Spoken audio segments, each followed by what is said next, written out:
Saudara Allah SWT,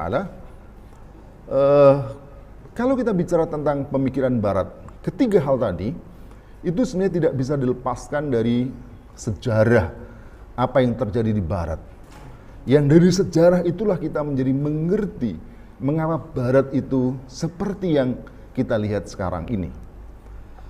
Sejarah munculnya pemikiran Barat, kalau kita lihat ini setidaknya ada kita lihat periode sejarah Barat. Secara umum ini memang banyak teori, tetapi sebenarnya kalau kita ambil teori secara global, maka Barat itu masa atau asru, abad ya, itu dibagi menjadi 3 periode.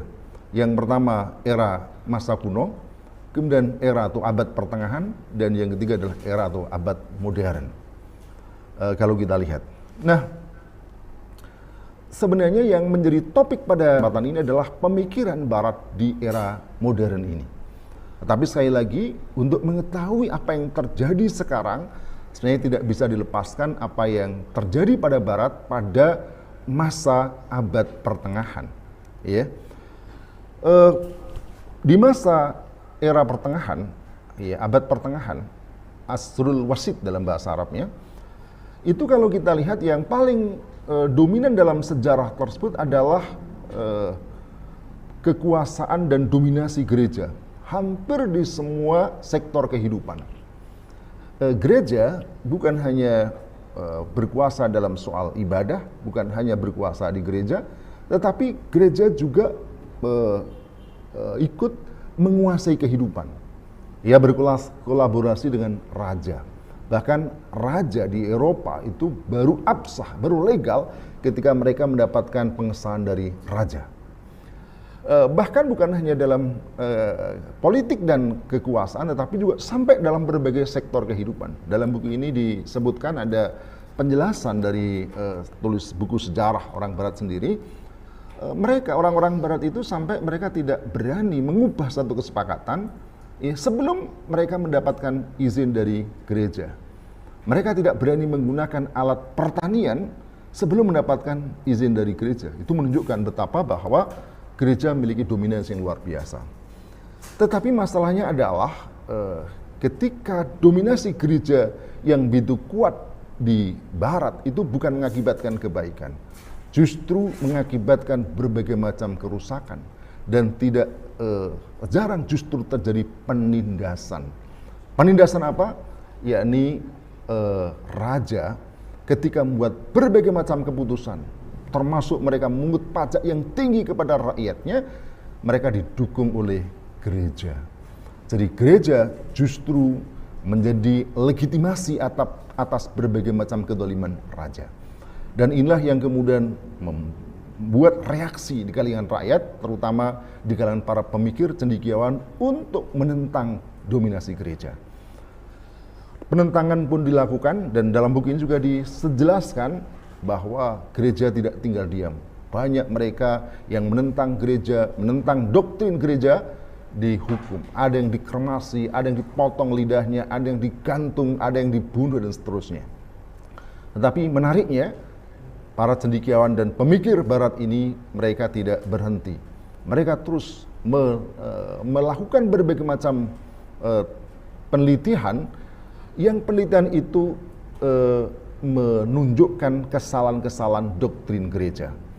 Muncullah teori Kopernikus, ya, heliocentris, berkaitan juga dengan beberapa bumi datar, ya, teori-teori Newton dan segala macamnya. Berbagai macam teori-teori itu ibarat kapak yang menghancurkan dominasi gereja. Dan akhirnya seperti kita tahu, ketika ilmu pengetahuan mendapatkan kesempatan, maksudnya dia bisa menunjukkan berbagai macam kesalahan doktrin gereja, dogma gereja, akhirnya kemudian dimenangkan oleh kalangan ilmuwan. Maka muncullah abad berikutnya, yakni abad modern, era di mana akal menggantikan Tuhan, gereja, dan teologi. Mereka tidak lagi percaya kepada doktrin dan dogma gereja. Kalaupun mereka membolehkan ada peran gereja, maka peran agama dan gereja dibatasi. Tidak boleh masuk dalam politik, tidak boleh masuk dalam ekonomi, tidak boleh masuk dalam sosial politik dan sebagainya. Kalaupun masih ada, itu ada dalam peran-peran yang sifatnya keagamaan dalam pengertian ruhani, hubungan manusia dengan Tuhan. Agama betul-betul dibatasi dan dipisahkan dari kehidupan.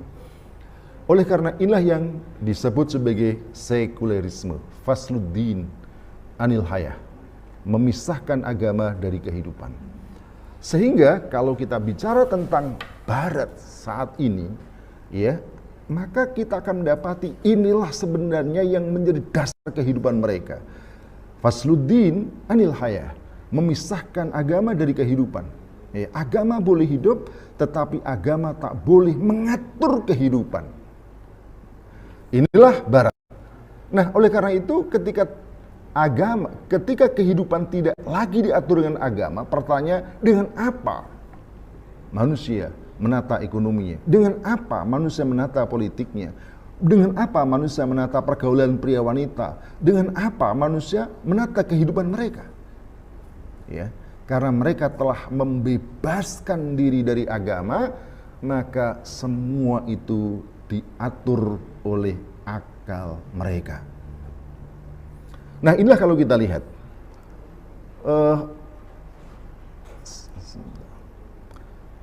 akal yang seperti apa.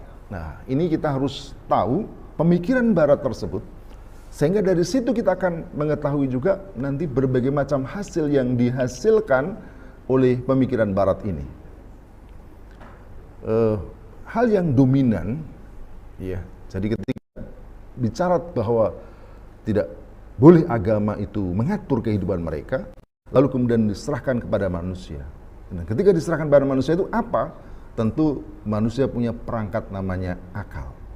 Nah, akal inilah sesungguhnya yang sangat dominan dalam pengambilan berbagai macam keputusan di Barat. Maka kalau kita lihat dalam metode berpikir mereka, setidaknya ada 3 hal yang dominan.